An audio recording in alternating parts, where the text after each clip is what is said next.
호주에서 꼭 가봐야 할 여행지 9곳을 오늘 영상에서는 소개해 드리겠습니다. 호주에는 큰 도시가 시드니와 멜버른이 있고 수도는 캔버라입니다. 한국 사람들은 시드니를 여행할 때 입국하는 공항이 주로 시드니 국제공항입니다. 시드니에 들어가면 맨 처음에 랜드마크인 오페라 하우스를 기본적으로 보게 됩니다. 오페라 하우스를 밖에서만 보는 경우가 있는데 시드니에 여행 가시면 밖에서 조개껍질 모양의 오페라 하우스를 보고 낮과 야간에도 보시기 바랍니다. 오페라 하우스는 덴마크 요른 우트론이 건축가입니다. 설계한 작품으로 그 내부도 들어가서 보게 되면 꼼꼼하게 설계된 건물을 보고 감탄하게 될 것입니다. 그리고 오페라 하우스 내부에서 시드니 항구와 고층 건물들을 보면서 시드니의 아름다운 전경을 볼 수 있습니다. 오페라 하우스는 1959년 3월 1일 착공하여 1973년 10월 20일 완공되었으며 1547석의 객석과 2679석의 음악당, 극장, 전시관, 그리고 도서관이 있습니다. 다음으로 볼 곳은 하버브리지입니다. 시드니에 여행 가면 하버브리지를 어디서나 시드니 항에서 볼 수 있습니다. 하버브리지는 높이가 134m이고 세계에서 가장 높습니다. 10번째로 긴 다리인데 1932년에 개통되었습니다. 미국 뉴욕의 헬게이트 브리지를 모방해서 만든 다리라고 합니다. 야간에도 보면 아주 좋고 하버브리지 밑에서도 보면 그 설계 부분을 볼 수 있습니다. 그리고 시드니에 가면은 세 번째로 시드니에서 동물원에 가시기 바랍니다. 호주에는 다른 나라에 살지 않는 캥거루, 코알라 등의 특수한 동물들이 있습니다. 그래서 동물원에 가서 기념사진도 찍으면서 즐기시기 바랍니다. 특히 아이들이나 가족들하고 함께 여행한다면 꼭 시드니 동물원에 가서 코알라나 캥거루와 같이 즐겁게 보내는 시간을 가지시기 바랍니다. 물론 열대 동물이나 한대 동물들도 있지만 오세니아 주에만 있는 특별한 동물들이 있기 때문에 이런 동물들을 주의 깊게 보시기 바랍니다. 그리고 시드니 항구를 크루즈를 타고 보는 것도 아주 좋은 여행이 될 것입니다. 시드니는 평지이기 때문에 조금만 높은 위에 언덕에 올라가면 멀리 오페라 하우스와 하버 브리지를 볼 수 있습니다. 시드니에서 외곽 쪽으로 나가면 섬나라이기 때문에 해변을 볼 수 있습니다. 이곳 중에서 아주 호주인들이 좋아하는 본다이 비치가 있습니다. 본다이 비치의 시원한 바다를 볼 수 있고 고운 모래사장에서 자유롭게 일광욕을 하는 사람들을 많이 만나게 됩니다. 우리를 안내했던 사람은 선글라스를 끼고 해안에 들어갈 것을 권장했습니다.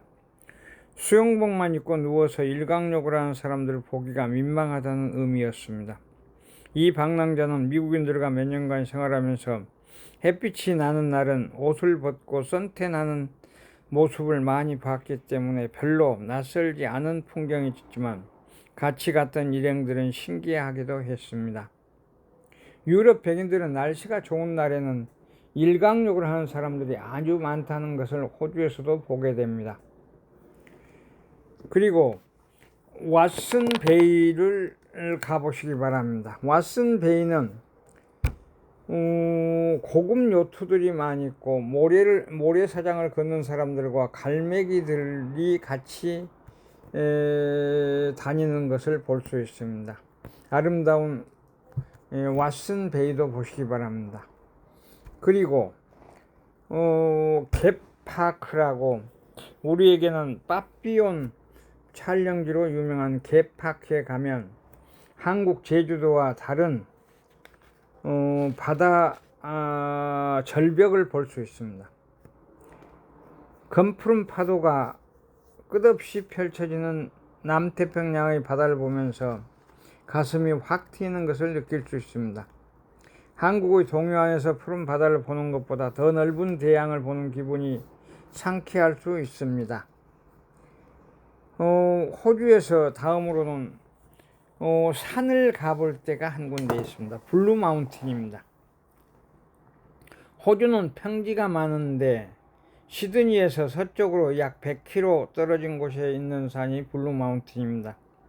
산 색깔이 푸른색을 띠고 있어서 블루 마운틴이라고 부릅니다.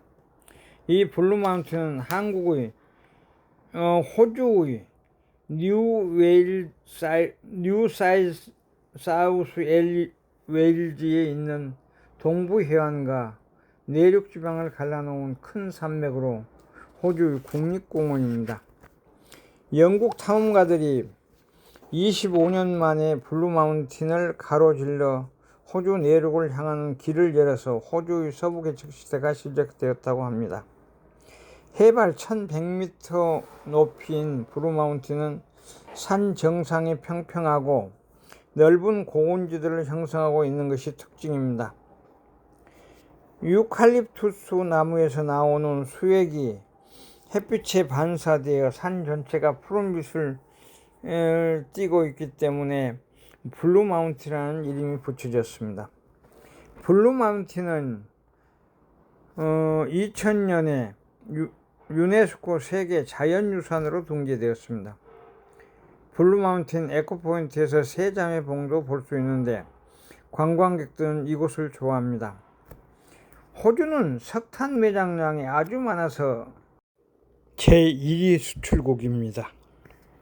시넥 레일웨이는 석탄을 실어 나르는 광산용인데 레일 옆에 석탄을 수송했던 화차가 전시되어 볼 수 있습니다. 한국은 산 아래에서 산 위로 올라가는 게 등산이지만 블루 마운틴은 고원지대에서 협곡으로 내려가는 것이 호주 사람들이 등산이라고 합니다. 8번째는 포트 스테판을 가보시기 바랍니다. 포트 스테판에는 모래 언덕이 많아서 모래썰매를 탈 수 있고 돌핀 크루즈를 타서 돌고래들을 관찰할 수 있습니다.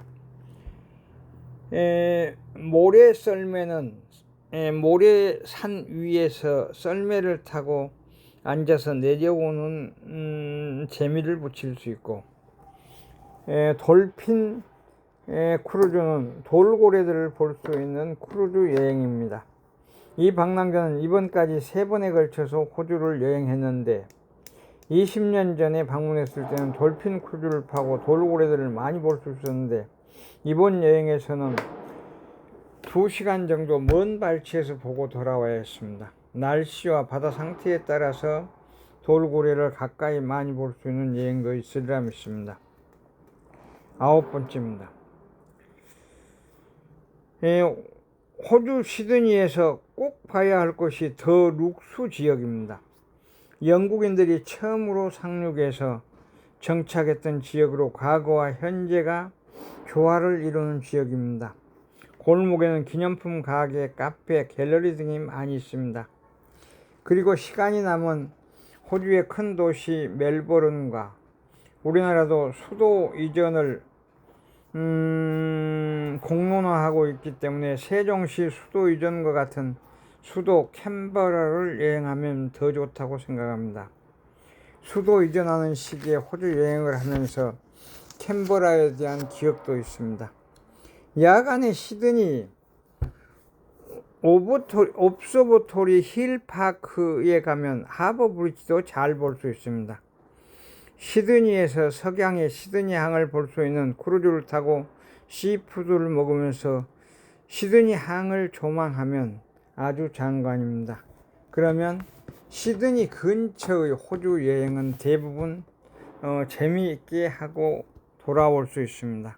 가성비가 높은 여행일 수도 있습니다. 감사합니다.